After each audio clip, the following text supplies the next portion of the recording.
Hello and welcome to this very special episode of the Shyft Your Mental Cafe. My name is Lillian Kelani. Thanks for joining us. The goal of the Shyft Wellness Center is to create a safe platform for people to freely talk about day-to-day issues and how they interact with our mental health without the fear of stigmatization and discrimination. On this introductory episode, we will be discussing the impact of COVID-19 on our mental health, a Gen Z perspective. Joining me to have this discussion is Mr. Tomiwa Ladejo. Thanks for coming. Hello. Tomiwa is a 22-year-old studying economics at the McEwen University. He's an aspiring entrepreneur and a youth leader at his local church. Tomiwa, thanks for being here again, because not many 22-year-olds want to put themselves on the spot. It's my pleasure. So let me just give a little bit of background. The COVID-19 pandemic is an unprecedented global health and social and economic crisis. Over the past several months, governments around the world have responded with a series of measures to protect citizens' physical, social, and economic and financial health. However, the pandemic has shown more than ever how mental health is integral to health and well-being and must be an essential part of health services during outbreaks and emergencies. How have you been keeping up during this pandemic? How I've been keeping up? Well, luckily I've been able to go back to work. Work and school has kind of normalized my life, but during the time of like when the lockdown actually happened, back in March and in April, when we were in our homes for those 2 to 3 months, it was really hard. I can't lie. Not being able to leave your house, only being able to communicate with your friends and your family through FaceTime and other means was hard. So, yeah. Well, I mean, we're glad that you're here right now. So, Gen Z. You knew I was going to ask that. So, tell us a little bit about Gen Z, because it's a term that I didn't know existed until not very long ago. So, tell me about what's Gen Z. Well, it's hard to explain who Gen Z are as individuals because I would say me being at the beginning of that category, I don't really relate much to the people that were born later in the category. But Gen Z is just, I believe it's from 1998 to 2019. So anyone born in that range. Since we grew up with basically the internet, we grew up with iPhones, we grew up with connection to the world worldwide. We have a different perspective than a lot of people that grew up before us. So, right. Yeah. Okay. So now, with regards to the pandemic, and I mean, this is just your own perspective, so nobody quote us out there. How do you think the Gen Zs are seeing what we're going through right now? As towards the pandemic, I believe there's a range of opinions. There are people that have strong opinions on social distancing and the regulations, and there are also people that don't really abide by them. But I believe that most people within my age range understand that the COVID-19 virus is a very serious illness. Okay. It's something that to be taken serious. So. Yeah. Okay, so I'm glad to hear that, because that was going to be my next question: is do they actually see it as a real threat? You think they do? Yes and no. So the stats will say that our age group from 20 to 30, and I believe 10 to 19 or 15 to 19, have the most people that have the most cases, which means we're exposed to the most people that have COVID-19. So I would know from the interactions that I have with the people around me, we do take it seriously, but most people I know my age have already have it or know somebody that's already had it. Right. So, and they haven't had anyone close to them die. So, right. Yeah. Well, yeah. So, and that's because they are young, their immune system is really good, and that's why they are not getting seriously ill, from getting the virus. Okay, so I do know that you volunteer as a youth leader at the Agape Youth Ministry of the Citadel International Church.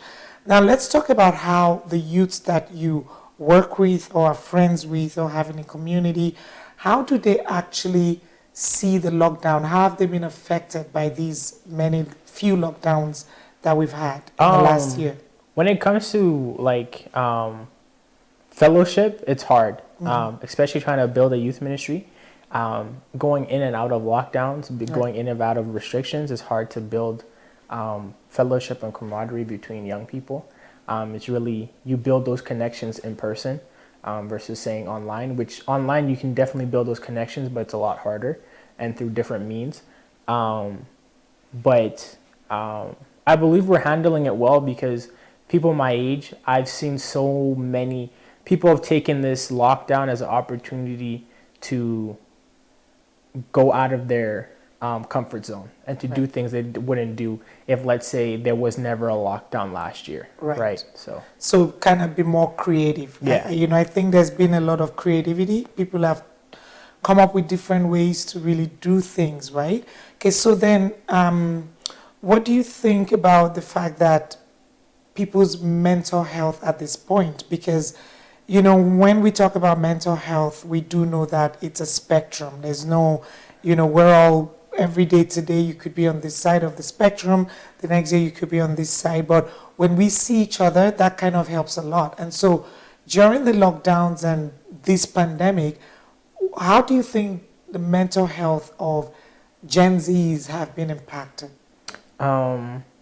I don't think it's talked about a lot, but I believe there has been, this pandemic has caused a mental health crisis. Yeah. So majority of people that, again, mental health is attacked or mental health is a problem during this, it happens most during the school year.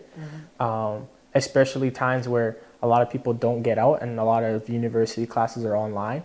Actually, all of them are online. Right. So not being able to have a place where you can study and then a place where you can seclude yourself from your home is something that's hard because the drive, the focus, and all those things aren't there, right? So I believe that we probably struggle the most, and it's probably just not really talked about.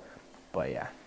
Okay, so then I'm glad you shared that because there was something you said about, wanting a space out of the home, because I do know that, I work and I know so many people, and you work as well. Sometimes work is just a getaway from maybe whatever is going on at home. So what about young people like yourself that are struggling at home? Do you think that, the lockdown, and maybe if they were already in an abusive situation, not having a place to go, how do you think that has made things for them? I can only imagine it's worse. Yeah, it's probably made it worse. Especially since for my age group and people a little bit older than me, finding work, especially once you graduated from university, is very hard, right? So being able to do something, a side hustle, a part-time job can be probably the biggest life-saving thing for your life, for your mental health and everything. So yeah. Right. Okay. So then, do you also then think that all that being said, and if I was in that situation, I'm probably very angry at the medical officer of health. I'm probably very upset at the minister of health and all these people with these regulations. So do you think that the Gen Zs, and I love the word Gen Zs, do you think that they are actually following the restrictions that are being put in place? Don't be politically correct now, be honest. Say yes and no. Again, the statistics show that we have the most COVID cases out of the majority of people or the population that has COVID. When it comes to the lockdown, the half lockdowns don't work. Number one reason, it's saying, okay, yes, you don't need to visit someone's house, right? But I'm still able to see my friends, right? And there's no mask mandate for outside. Right. It's only for indoors. So the transmission of COVID-19 can still happen. And a lot of people, when they're in their midst of their friends, their guard is down, so they probably won't wear their mask. which then causes the spread. And then you spread it to others, you spread it to adults, you spread it to children, and then it doesn't stop. It doesn't stop. Yeah. Now, take it from a Gen Z himself. He said it that, statistics show that is the population of people with coronavirus is more in your age group, right? So that's coming from you.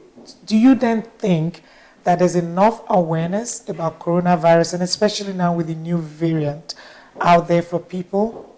I believe there's there's enough knowledge about coronavirus, right? Because we've lived for it for a whole year, and it was very scary. So at the beginning months, so a lot of information was being pushed. Right. I don't believe now the variants, like the information about the variants, is being understood or being said as much as it was before. The only thing I know about the variants is that there's a Brazilian, there's a South African, and then there's one from Britain. But that's about it really about the variants. I don't know how deadlier they are. I don't know symptoms. Do they vary? I don't know those things, right? And when it comes to understanding the long-lasting effects of COVID-19, we still don't know those things, right? Right. We don't know the long-term effects of having it. So I think genuinely the restrictions that we've had haven't been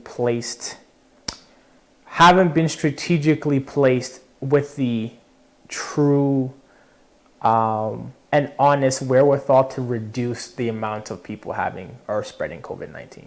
Okay, in my opinion. That's very interesting for you to say, because I was actually watching the news a while ago where a business owner, a small business owner, a restaurant owner in Ontario was actually talking about how he didn't think that the way the lockdowns were being handled was, he gets why we're doing it, but he didn't feel like we were doing it properly, because for a restaurant, for example, you're telling them you need to shut down tomorrow when they've just bought fresh foods and all that, right? Yeah. So then you also kind of are alluding to the same thing, sort of that you don't think we're doing this properly. So what do you think about in terms of the lockdown, the pre-post, like when we're in a lockdown and even post the lockdown? Do you think we're doing things the way we should? No, I don't think we are. I think if you look at the examples of countries that don't have, or like countries that had very little COVID cases right now, right, or became COVID free, like example, New Zealand, right, they took COVID-19 very seriously, and they waited basically until they had no new COVID results to finally start to open back up. Absolutely none. That's true. Alberta waited until we were at double digits, and then as soon as we hit double digits, it flew back to triple digits very quickly. Right. As soon as we opened up. And then I also think to close down small businesses, I personally don't believe small businesses are the problem, because you're not getting a large capital of people into a small business. A small shop on White Ave is not going to get 1,000 people in it, 500 people in it in a day. Right. Only a couple, maybe 100 in a day. So but that's they don't not have the problem. The space. That's true. But again, that may be true, but I don't believe they're the problems. I believe large areas that have a lot of people are. So those are the malls, those are the street malls, things of those sorts. I believe those should have harder restrictions, because you're exposed to more people.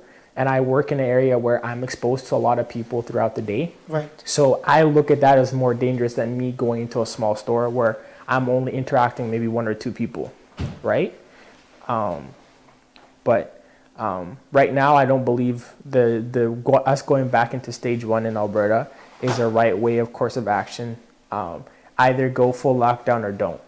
And I'm for full lockdown. So right. So I've heard people say there's no half lockdown. Yeah. We'd rather do a full lockdown right now and have, a good summer, just like we did at Christmas. We should have had the lockdown before Christmas so we could have a good Christmas. We ended up having a lockdown in the middle of Christmas, which is the most difficult time for people with mental health issues anyway. So I was one of those that I just thought the way we went about it didn't go well. Now, just so to clarify things, that we're not saying that, the government is doing all bad. We're saying that they could have done things a little bit better. However, we do understand that these are times that none of us have seen before, and we know they are figuring things out as they go, right?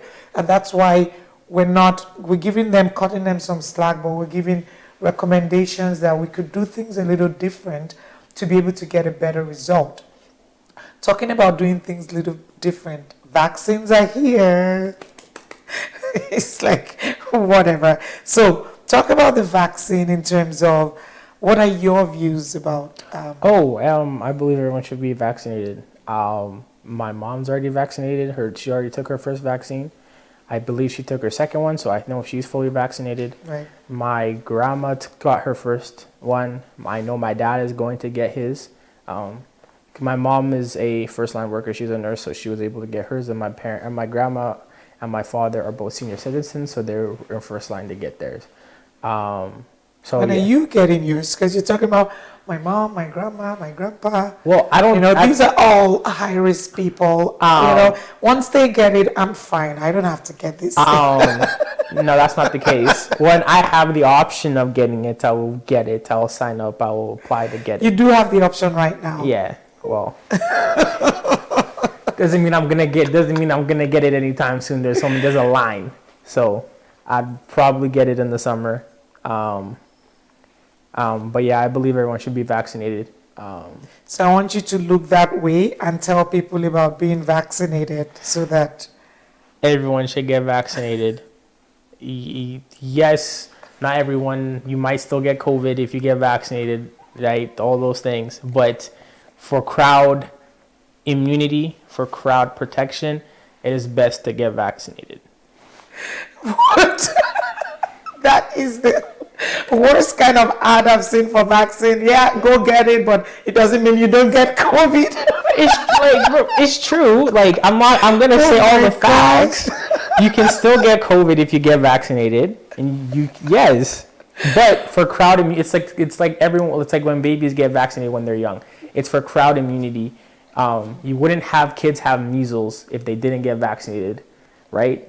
It's just for crowd immunity. It's for everyone to feel safe. It's for everyone not to spread a variant or spread something that they shouldn't spread, right, when there's no need to spread it, right? So. And the more people that get it, the safer the quicker we can open things up, right? So, talking about support, what support do you think that the Gen Zs need during this pandemic? So they can, especially so that they can be more compliant to the medical officers of health orders. What support is not support. Just don't do the half lockdown. Okay. Because the half lockdown doesn't, number one, it doesn't promote the actual understanding how dangerous the COVID-19 is. It's telling people, hey, don't do this, but you can do this. And when people, and this is just society as a whole, when you give society, when you open the door to things, they just open the door fully, right? So there's no, you can't open the door a little bit. It's either you say you guys have to stay at home like they did in Ontario, and no one can go out, and actually wait for the COVID-19 cases to drop to a significant level before you open up. And I think that's the best way, even though people are very annoyed in Ontario, I think that's the best course of action. Right. It's the same way they say give people an inch, they take a mile. Yeah. And right now by saying, oh no, don't go visit at home, but you guys can meet at the park. You can go in little circles. It's like, I see people in circles, and a lot of the time they're not wearing masks, and you can't even say a lot because you're wondering, are they in the same family? Are they in the same cohort? So you're not sure, and you can't, do much about it.